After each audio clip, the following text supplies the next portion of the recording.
সেই তুমি কেন এত অচেনা হলে, সেই আমি কেন তোমাকে দুঃখ দিলে,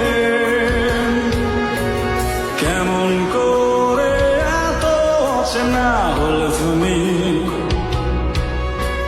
কিভাবে এত বদলে গেছি এই আমি। ও বুকেরই সব কষ্ট